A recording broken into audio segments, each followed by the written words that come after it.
Hello everyone, welcome all on YouTube channel biology village.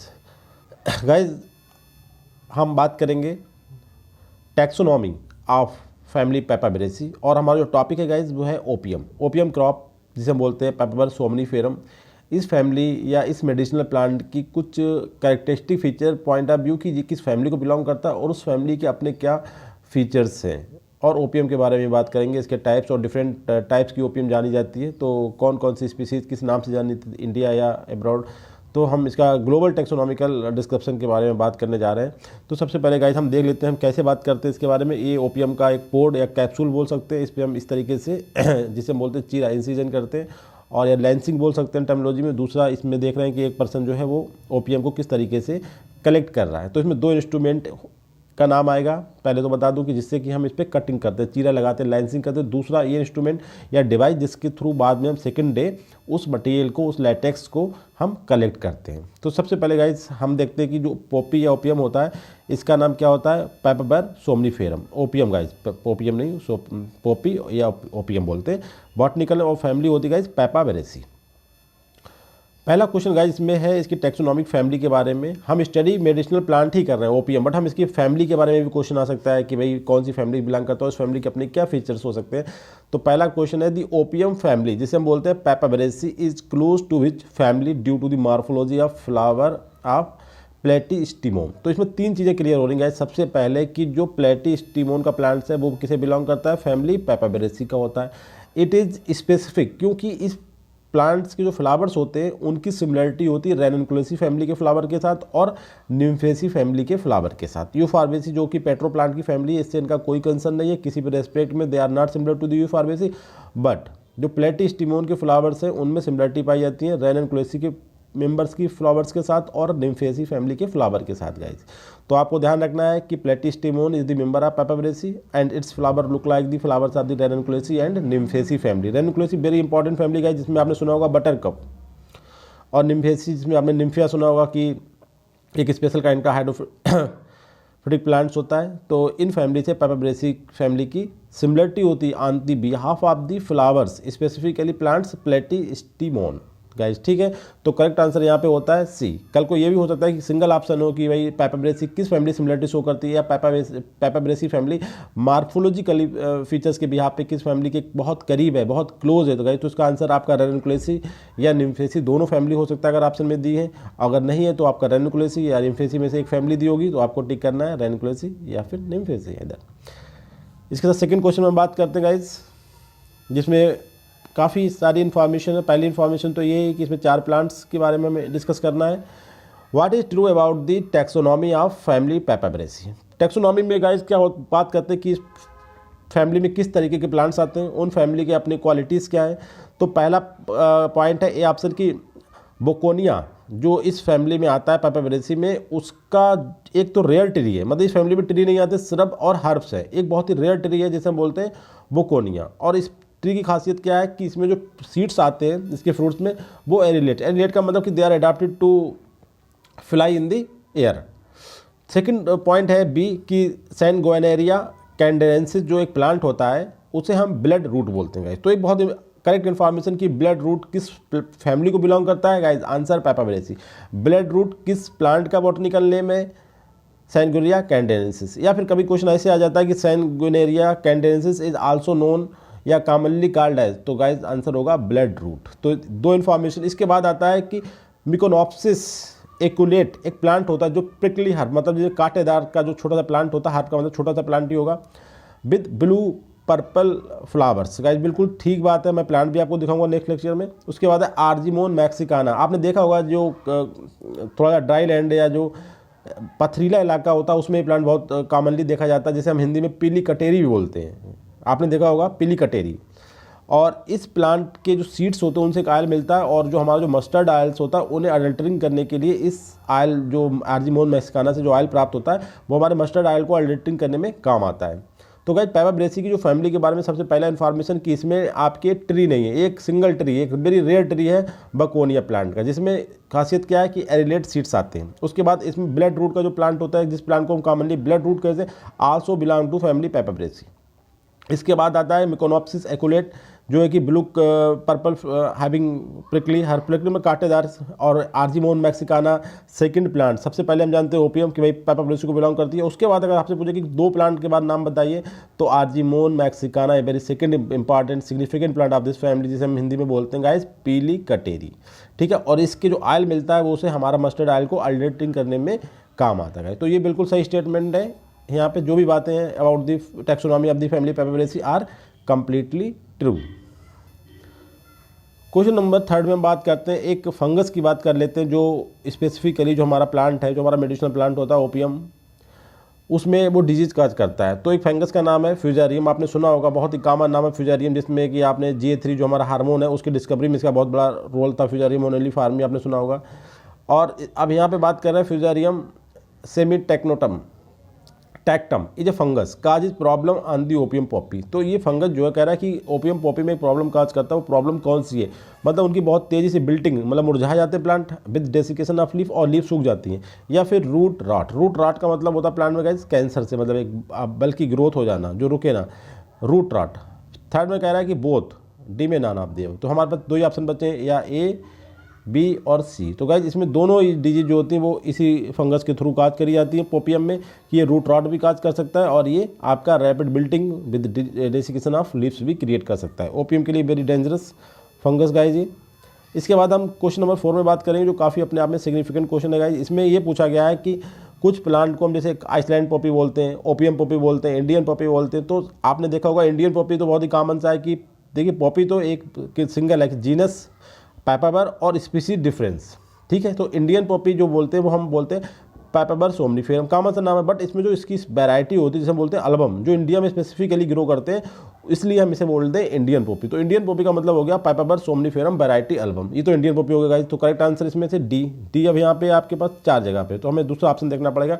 अब हम देखते हैं कि पाइपाबर सोमनिफेरम सिंपली अगर कहीं पे लिखा है तो इसका मतलब किससे होता है? तो इसका मतलब सिंपली किससे होता है? ओपियम पॉपी से, कोई बात ही नहीं है। इंडियन पॉपी अगर बात करें तो वहाँ पे स्पेसिफाई करना पड़ेगा हमें वैरायटी को। इसके बाद आता है आइसलैंड पॉपी। तो आइसलैंड पॉपी कहा जाता है पाइपाबर न्यूडिक्वेल को, तो ये भी सही है बिल्कुल गाइस, इसके सामने ही लिखा हुआ है। और तीसरा है पाइपाबर रोयास। तो ये प्लांट होता है, इसे हम बोलते हैं कार्न पॉपी। देखिए कार्न जो स्पेशली नाम लिया जाता है वो लिया जाता है मक्का के लिए, जिसे हम बोलते हैं जिया मेज। एशिया में हम इसे मेज मक्का वगैरह बोलते हैं, मगर यूरोप में हम इसे कॉर्न बोलते हैं, और अमेरिका में स्पेशली इसे हम बोलते हैं पॉपकॉर्न। ये ध्यान रखना, कोई और चीज़ नहीं है। तो कॉर्न पॉपी बोला जाता है पाइपाबर रोयास को। और इसके अलावा it is notable agriculture Beed भी है, मतलब बहुत ज़्यादा तेज़ी से ग्रो करने वाला प्लांट एग्रीकल्चर। इसके अलावा एक और इम्पॉर्टेंट बात अबाउट दिस प्लांट कि ये प्लांट जो था वर्ल्ड वार फर्स्ट में जो डेड सोल्जर थे उन्हें सिम्बलाइज करता था। तो ये बहुत ही इंपॉर्टेंट बात है रोयास का, पाइपाबर रोयास का प्लांट। तो गाइस जो करेक्ट आंसर है वो आपका ए। अब गाइस बहुत ही सिग्निफिकेंट क्वेश्चन, मुझे लगता है अब तक इस सीरीज़ का सबसे इंपॉर्टेंट क्वेश्चन। मैंने एक बार इसे बताने की कोशिश की थी, मगर अब यहाँ पे मैंने इस पूरे क्वेश्चन पे 5 क्वेश्चन बनाए हैं। सबसे इंपॉर्टेंट बात, एन एसेंशियल फैटी एसिड, जिसे हमने लिखा है EFA, known to be a major component of brain membrane structure and must therefore be supplemented in children diet to have a better IQ and sharpness in the mathematics as it cannot be synthesized in human body। जैसे बहुत सारी चीज़ें होती है, essential का term ही amino acid में या fatty acid में इसलिए आया था कि जो ह्यूमन बॉडी है वो not able to prepare this amino acid या दिस फैटी एसिड सेल्फ, ठीक है। इसलिए मुझे कहा जाता है एसेंशियल फैटी एसिड की इट रिक्वायर्ड कि हम इसे अपनी डाइट के थ्रू बाहर से लें, सप्लीमेंट के थ्रू लें। अब यहाँ पे सिग्निफिकेंट बात क्या है कि known to be major component of brain membrane, हमारी जो मेम्ब्रेन है ब्रेन की उसकी स्ट्रक्चर का पार्ट है, लिपिड की साइड से, लिपिड जो वहाँ पे यूज होती है उस लिपिड का पार्ट है आपका एसेंशियल फैटी एसिड, ठीक है। तो राइटर क्या कह रहा है क्वेश्चन में कि and must therefore be supplemented in children diet to have a better IQ। कह रहा है चिल्ड्रन की डाइट में इस फैटी एसिड का जाना बहुत जरूरी है, जिससे कि वो एक अच्छा IQ रखें और मैथमेटिक्स स्पेशली उनकी शार्पनेस क्रिएट हो सके, बन सके, अच्छे मैथ में उनकी अच्छी कमांड हो सके। और सबसे important as it can not be synthesized in body, तो हमारी बॉडी में सिंथेसाइज भी नहीं होता है। मतलब एक हमें इसमें बताना है कि कौन सा फैटी एसिड है जो हमारी मेम्ब्रेन जो ब्रेन की होती है उसके लिए बहुत इंपॉर्टेंट है, और वो मैथमेटिक्सकल जो प्रॉब्लम्स होती है बच्चे वो सॉल्व करें, उन बच्चों की शार्पनेस उसमें क्रिएट हो, तो उनकी बॉडी में जानना जरूरी है। और बेटर IQ हो मैथमेटिक्स में, ओवरऑल की बात कर रहा है, स्पेशली मैथमेटिक्स में शार्पनेस हो। और उसके बाद तीसरा फीचर बता रहा है कि वो हमारी बॉडी में सिंथेसाइज भी नहीं होता है, क्योंकि एसेंशियल, इससे ही बात हो गई एसेंशियल फैटी एसिड। हम अगर इसे ना भी लिखें तब भी आपका यहाँ से क्वेश्चन तब भी आपको बताना है एसेंशियल फैटी एसिड का मतलब ही यही होता है कि हमारी बॉडी में naturally it can not B synthesised, it must be कि आउटसाइड से हम इसे लें। तो वो कौन सा फैटी एसिड है गाइज? तो ये फैटी एसिड गाइज होता है आपका सेकंड जो भी लिनोलिक एसिड की property, it is a part of our membrane structure, और इसका मेम्ब्रेन स्ट्रक्चर डेवलप नहीं हो पाएगी तो IQ का कोई मतलब ही नहीं बनता, और ना ही बच्चा जो आपका वो मैथमेटिक्स में कोई शार्पनेस हासिल कर पाएगा। तो लिनोलिक एसिड कहाँ पे पाया जाता है, इसके सोर्सेज के बारे में बात करेंगे। आपने बहुत कॉमन सुना होगा कि अगर किसी न्यूली बॉर्न जो गर्ल्स होती है, जो बच्चा होने के बाद अगर उनकी बॉडी में मिल्क का फॉर्मेशन नहीं हो पा रहा है तो क्या करते हैं, उसमें हम स्पेशली भैंस का दूध नहीं पिलाते, गाय का दूध पिलाते हैं। अब गाय का दूध क्यों प्रेफर करते हैं, इसके बारे में बात करेंगे। इसके अदर सोर्सेज के बारे में बात करेंगे। हम ओपीएम के टॉपिक में इस फैटी एसिड का डिस्कस क्यों कर रहे हैं। और कभी आपने ये भी सुना होगा कि जो बच्चे रात में बहुत ज़्यादा डिस्टर्ब करते हैं मदर्स को, तो वो थोड़ा सा अफीम कहते हैं, चटा देना चाहिए। अफीम का मतलब ओपीएम से होता है, लोकल लैंग्वेज में हम बात करें तो। इन सभी बातों का आंसर आपको आगे मिलने जा रहा है। देखिए गाइस, क्वेश्चन नंबर हम 6 में क्या बात करेंगे, थोड़ा डिफरेंट क्वेश्चन है, फिर हम इस टॉपिक पर लौट के आएंगे अभी इसके बाद। क्वेश्चन नंबर 6 में हम बात कर रहे हैं, in which are the following is true about the opium harvesting. Opium हमने लगाई, अब उसे हमें हार्वेस्ट करना है, मतलब हमें प्लांट से ओपीएम कलेक्ट करना है, दिस इज हार्वेस्टिंग। सबसे इंपॉर्टेंट बात, पहला क्वेश्चन में ऑप्शन में दे रहा है कि नस्तर, जैसे होता है नस्तर लगाना, नस्तर use to make vertical. Vertical का मतलब जैसे आपने देखा होगा पिक्चर में कि वर्टिकल इस तरीके से हम उस पर कट मारते हैं, वर्टिकल इंसिजन मतलब कटिंग, या लेंसिंग बोल सकते हैं अगर हम प्रॉपर में बात करें। इन पॉपी कैप्सूल, पॉपी कैप्सूल का मतलब उसका फ्रूट होता है। ड्यूरिंग आफ्टरनून मतलब दोपहर के बाद हम ये एक्टिविटी करते हैं, ये बात बिल्कुल सही है। नस्तर कहते हैं, नस्तर का मतलब एक डिवाइस, एक जैसे जो बबर वगैरह होते हैं, नाई वगैरह, उनके पास होता है नस्तर, उस तरह से हम कह सकते हैं सिंपल इस तरीके का इंस्ट्रूमेंट जिससे हम वर्टिकल इंसिजन बनाते हैं। और ये कब करते हैं, ड्यूरिंग आफ्टरनून। ये बात पूरी स्टेटमेंट जो है गाइस वो करेक्ट है। आपको ये बताना आफ्टरनून के बाद भी, देखिए यहाँ से नस्तर तो लगाते हैं मगर वो कहते हैं कि बाई चांस की आफ्टर मॉर्निंग, तो नहीं, ये बिल्कुल करेक्ट है कि आफ्टरनून मतलब दोपहर के बाद हम ऐसी एक्टिविटी करते हैं जब हमें ओपीएम हार्वेस्टिंग करना होता है। बिल्कुल correct statement, right correct statement guys. दूसरा पॉइंट कह रहा है कि dried opium scraped and collected next morning by a iron, एफी का मतलब आयरन स्कूप कॉल्ड चारपला, उसे हम क्या बोलते हैं, चारपला। देखिए दूसरे पॉइंट में गाइस क्या कह रहा है कि जो ड्राइड ओपीएम होता है उसे हम इकट्ठा कर लेते हैं, स्क्रैप मतलब खुरचना, और फिर उसे इकट्ठा कर लेते हैं नेक्स्ट मॉर्निंग कैच करके बाय आयरन स्कूप, आयरन के डिवाइस से, जिसे हम क्या बोलते हैं, चारपला बोलते हैं गाइस। ठीक है, ये बात भी बिल्कुल ठीक है, कहते हैं 100% जो आयरन का जो खुरचने काम आता है उस इंस्ट्रूमेंट को मिलते हैं चारपला, और जो नस्तर लगाने काम होता है उसे बोलते हैं गाइस नस्तर बोलते हैं। ठीक है, जो इंसिजन के काम आता है या जो लेंसिंग के काम आता है उस इंस्ट्रूमेंट का नाम है नस्तर, और जो कलेक्ट करने का काम आता है उसका नाम है चारपला। इसके बाद ऑप्शन सी में क्या है, the incision must remain superficial to just maintain the external exudation of latex. ये बात भी गाइस बिल्कुल ठीक है कि ज़्यादा डीप अगर हमने लेंसिंग कर दी, ज़्यादा डीप अगर हमने चीरा लगा दी तो उसका इंटरनल मटेरियल्स होता है वो डिस्टर्ब हो जाएगा, वो बाहर आ जाएगा, और इस तरीके जो हम ओपीएम प्राप्त करेंगे वो थोड़ा लो क्वालिटी, पुअर क्वालिटी का होगा। इसलिए हमें ध्यान रखना है कि हम बहुत ही जो नस्तर लगाएं, जो हम लेंसिंग करें वो सुपरफिशियल होना चाहिए। क्यों, जिससे कि केवल एक्सटर्नल जो एक्सटर्नल जो सब्सटेंसेस हैं वही बाहर आएँ, ना कि अंदर का कंटेंट बाहर आ जाए, क्योंकि अंदर नहीं होता, उसकी जो सेल वाल होती है उसी के अंदर जो इसका ओपीएम का कंटेंट लैटेक्स का जो प्रोपोर्शन है बहुत हाई होता है, और उसी लैटेक्स में ओपीएम या दूसरे एल्कोलाइड्स मिलते हैं, उनकी प्रोबेबिलिटी बहुत हाई होती है। इसके बाद डी ऑप्शन में बात करते हैं कि the process of incision is repeated for 4 times of the same capsule with 2 days interval. ये इंपॉर्टेंट बात है कि जो प्रोसेस ऑफ इंसिजन की होती है वो हम 4 बार रिपीट कर सकते हैं, मतलब 4 times in the same capsule. एक जो प्लांट है उसमें केवल हम 4 बार करेंगे और 2 दिन के इंटरवल के बाद करेंगे। ये बात भी स्टेटमेंट सही है, बिल्कुल करेक्ट स्टेटमेंट गाइज आपका यहाँ पे ई।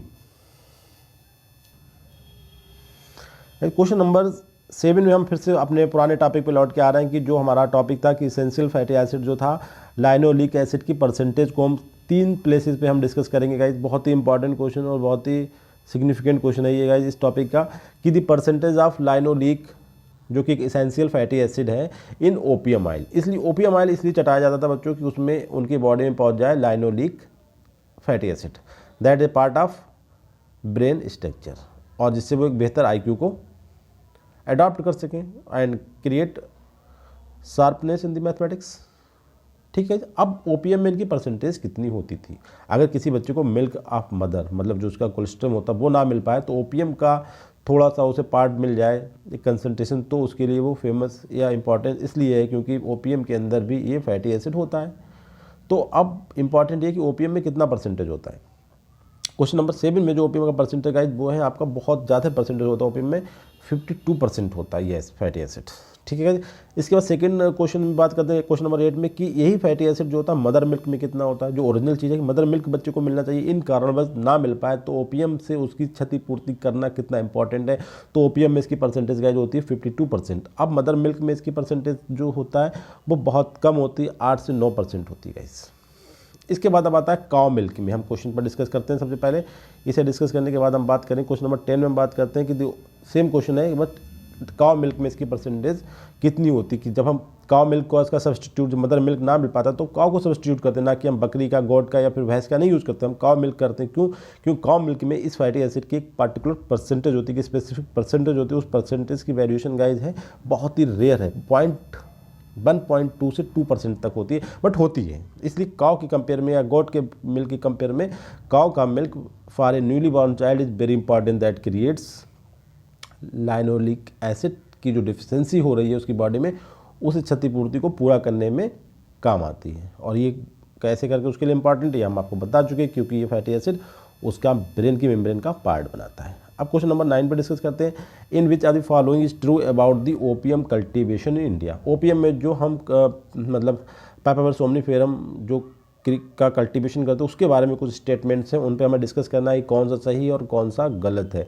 तो सबसे पहला स्टेटमेंट है, capsule exudate maximum latex which shows a colour change from dark green to light green. बिल्कुल सही बात है। कैप्सूल के जो सबसे मैक्सिमम जो लैटेक्स निकलता है वो कैसा कलर का होता है, डार्क ग्रीन कलर का होता है, बाद में जो सूखने के बाद थोड़ा लाइट ग्रीन कलर का हो जाता है। ये गाइस बिल्कुल सही बात है। दूसरा है दे इंसाइट, दे का मतलब जो वर्कर्स होते हैं वो इंसाइट करते हैं वर्टिकली, बिल्कुल सही बात है। अभी हमें बताया ना, वर्टिकली इंसाइट करते हैं आफ्टरनून, दोपहर के बाद। कैसे करते हैं, नस्तर के थ्रू, नस्तर एक डिवाइस, ठीक है।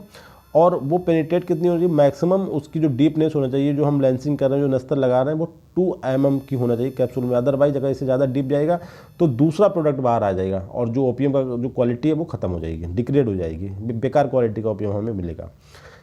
सी में ऑप्शन कर रहा है, exudated latex thickens due to the cold weather in night. देखिए तो आफ्टरनून को हमने कर दिया 3 बजे, रात में कोल्ड वेदर, क्योंकि हार्वेस्टिंग टाइम क्या है, नवंबर टू मार्च, मार्च में इतनी ज़्यादा गर्मी नहीं होती, रात में कोल्ड वेदर उस टाइम होती है।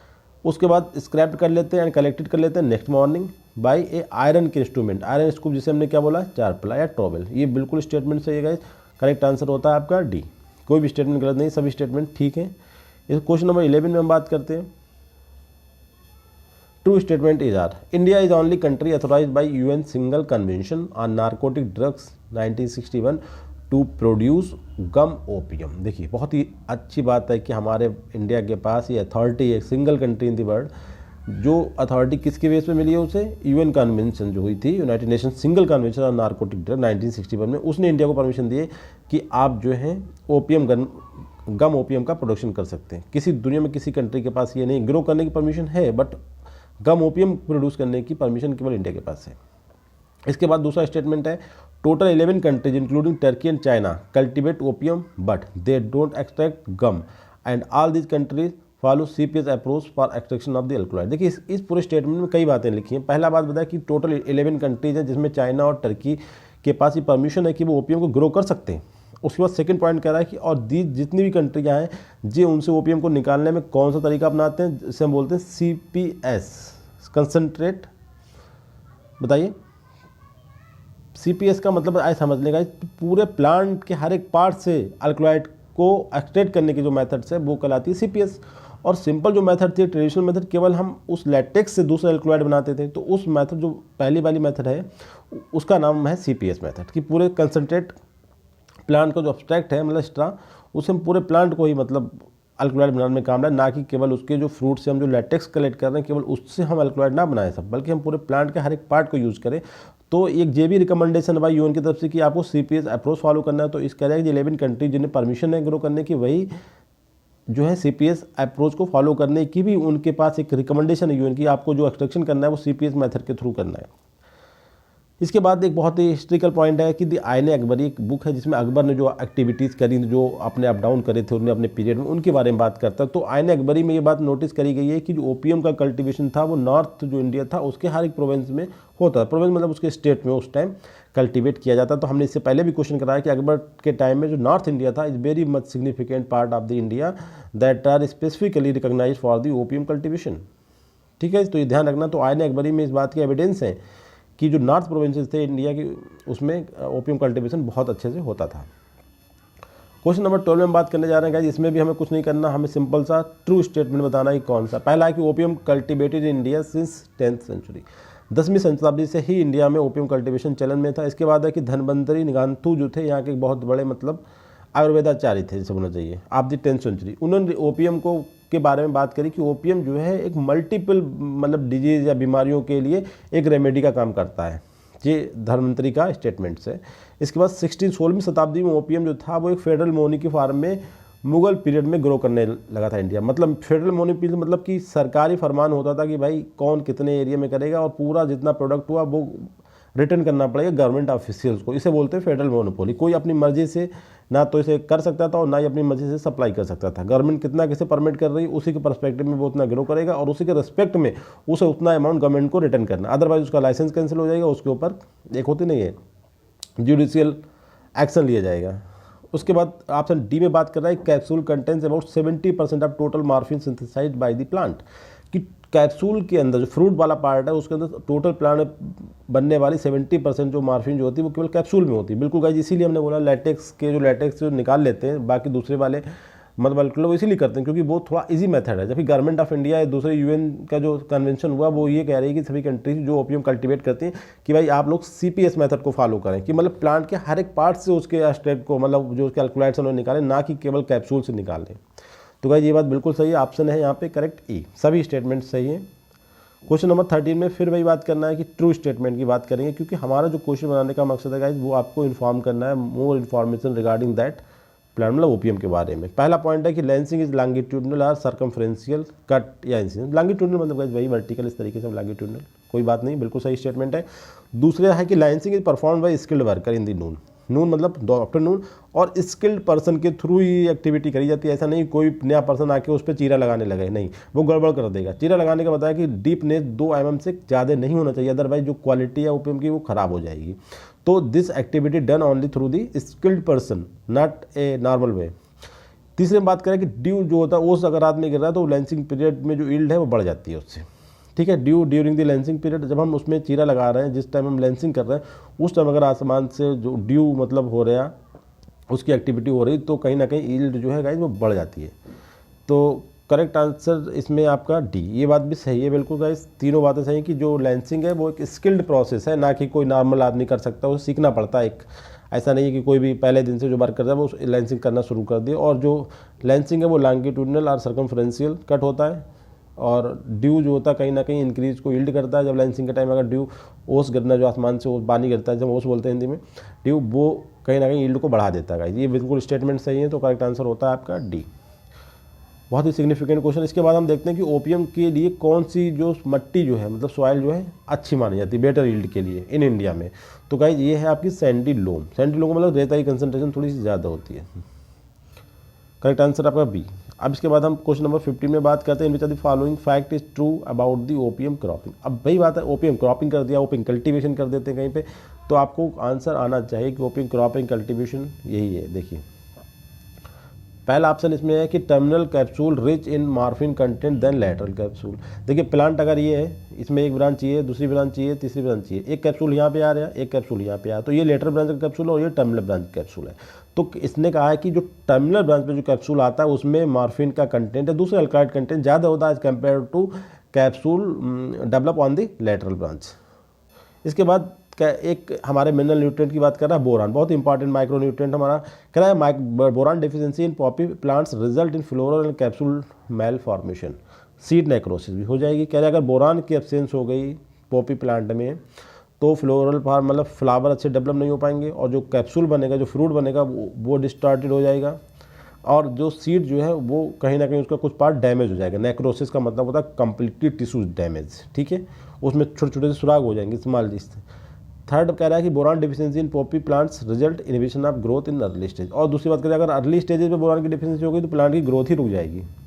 तो बिल्कुल सही बात है, बोरान आपकी टर्मिनल स्टेजेस को भी अफेक्ट करेगा और अर्ली स्टेजेस को भी अफेक्ट करेगा। इसका मतलब हुआ कि बोरान की इंपॉर्टेंस ओपियम कल्टीवेशन के लिए बहुत ज़्यादा यूनिक है, बहुत ज़्यादा स्पेसिफिक है। तो आपको ध्यान रखना है कि boron is important for the throughout opium cultivation, मतलब initial stage as well as after जो रिप्रोडक्टिव स्टेज हो, जब फ्लावर और फ्रूट का फॉर्मेशन हो रहा है, उस टाइम भी वो बोरान की कंसंट्रेशन में कमी नहीं आना चाहिए प्लांट के लिए, ओपीएम स्पेसिफिकली। अब बात करते हैं क्वेश्चन नंबर 16 में, hygroscopic granular and smooth opium. देखिए हमने आपको ओपीएम के टाइप बताया, इंडियन ओपीएम बताया था, टर्किश ओपीएम बताया था, यूरोपियन ओपीएम बताया था। तो इसमें से बात करें कि हाइग्रोस्कोपिक मतलब कैपेबिलिटी टू एब्जॉर्ब वाटर, और ग्रेनुलर थोड़ा सा दानेदार, स्मूथ वो भी दाने कैसे चिकने, इस तरीके का ओपीएम कौन सा होता है गाइस? ये होता है आपका पर्सियन ओपीएम। पर्सियन गाइस का मतलब होता है सिंपल सा ईरान का जो ओपीएम होता है वो उसे हम बोलते हैं, ये क्वालिटी हाइग्रोस्कोपिक। क्वेश्चन नंबर 17 में बात करते हैं, large number of new drugs with morphine like activity has been synthesized, the prominent one is. मतलब बहुत सारी एक्टिविटी हम लोगों ने ऐसी बना ली है जो मॉर्फिन की एक्टिविटी की तरह सिमिलर एक्टिविटी देती हैं। तो कुछ एक ड्रग्स कह रहे हैं प्रोमिनेंट वन कौन सी, कुछ ड्रग्स के नाम है जैसे पिथिडीन, डायोनिन, मेटाफोन एंड मेथाडोन। तो गाइस ये सभी वही ड्रग्स हैं जो मॉर्फिन की टाइप वर्क करती है, मॉर्फिन की टाइप एक्टिविटी प्रोवाइड करती हैं। तो ये करेक्ट आंसर है गाइस आपका डी, पिथिडीन। नाम ध्यान रखना है, पिथिडीन, डायोनिन, मेटाफोन एंड मेथाडोन। ये सभी एक्टिविटी जो ड्रग्स हैं look like they have similar activity like morphines. Question number 18 में हम बात करते हैं कि कोनिकल और राउंडेड ओपीएम कौन सा है। ये इंपॉर्टेंट, जैसे पहले था हाइग्रोस्कोपिक, ग्रेनुलर, स्मूथ, अब इसमें बात करें कोनिकल और राउंडेड ओपीएम किसे कहते हैं। यूरोपियन ओपीएम के लिए टर्म यूज करा जाता है, मैनिपुलेटेड ओपीएम के लिए, मैनिपुलेटेड यूरोपियन ओपीएम के लिए, इंडियन ओपीएम के लिए। तो करेक्ट आंसर है यूरोपियन यूनियन के लिए हम यूज करते हैं कोनिकल और राउंडेड ओपीएम। क्वेश्चन नंबर 19 में हम बात करते हैं कि विच ओपीएम इज चॉकलेट ब्राउन। कौन सा ओपीएम जो होता है चॉकलेट ब्राउन कलर का होता है। तो गाइस इसका करेक्ट आंसर है आपका 19 का मैनिपुलेटेड टर्किश ओपीएम जो होता है वो लुक लाइक चॉकलेट ब्राउन। काफ़ी इंपॉर्टेंट डिजीज से क्वेश्चन है कि कुछ फंगस, कुछ पैथोजन के नाम है, दूसरी तरफ उनके पॉइंट है कि वो कहाँ पे अफेक्ट करते हैं। जैसे रूट डैमेज जो होता है गाइस वो होता है आपका रूट बेबिल, एक जो पैथोजन होता है। इसी तरीके से जो सीड का डैमेज होता है वो होता है एफिड के थ्रू, स्टेम का डैमेज, एफिड जो होता है वो स्टेम को खराब कर देता है इसकी। इस तरीके फ्लोरल डैमेज जो होता है वो थ्रिप्स एंड साफ्लाई जो होती हैं वो इसके थ्रिप्स मतलब फ्लोरल वाला पार्ट मतलब फ्लावर्स को डैमेज कर देती हैं। और कैप्सूल डैमेज करा जाता है गाइस हेड गाल फ्लाई के थ्रू। ये ध्यान रखें, कुछ इंसेक्ट्स, कुछ पैथोजेंस और वो प्लांट ओपीएम के किस रिस्पेक्टिव पार्ट को डैमेज करते हैं। कोई ऐसा नहीं है कि एक ही इंसेक्ट प्लांट के हर एक पार्ट को डैमेज करने में स्पेसिफिक मतलब स्पेशलिटी रखता हो, ऐसा नहीं है कि स्पेशलिटी का मतलब हुआ कि एक pathogen not responsible to completely damage of the opium. तो इसमें क्या होता है डिफरेंट टाइप के जो पैथोजेंस हैं वो डिफरेंट पार्ट को डैमेज करते हैं। जैसे कि आपका बताया एफिड जो होता है वो स्टेम को डैमेज करता है, और रूट डैमेज के लिए आपका रूट बेबल की रिक्वायरमेंट है, मतलब ये वाला जो पैथोजन है खत्म कर देता है। इसी तरीके से कैप्सूल डैमेज के लिए आपकी जो हेड गाल फ्लाई होती है वो रिस्पॉन्सिबल होती है। और लास्ट बना है कि आपका जो फ्लोरल डैमेज होता है वो थ्रिप्स एंड साफ्लाई के थ्रू होता है गाइज। तो करेक्ट आंसर आपका यहाँ पे A. So thankful guys for watching this video and I hope you really enjoying. Thank you very much guys.